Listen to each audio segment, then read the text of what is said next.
Did you know thousands of Tesla Model Y owners report their side cameras suddenly stop working? What's really going on, and how do you fix it? Let's break it down. The side cameras on your Tesla Model Y help with features like blind spot monitoring and autopilot.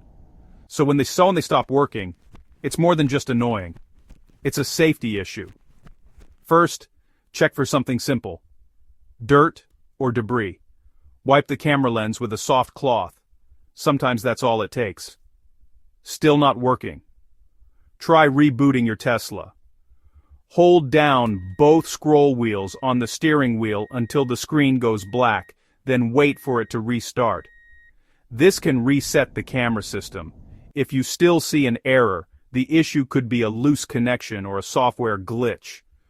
Make sure your Tesla software is up to date. It can fix bugs automatically.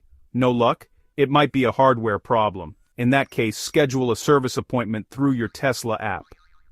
Remember, never try to open or repair the camera yourself. That can void your warranty. So next time your side camera acts up, start with the simple fixes, and if it's still not working, let the pros handle it. Safe driving.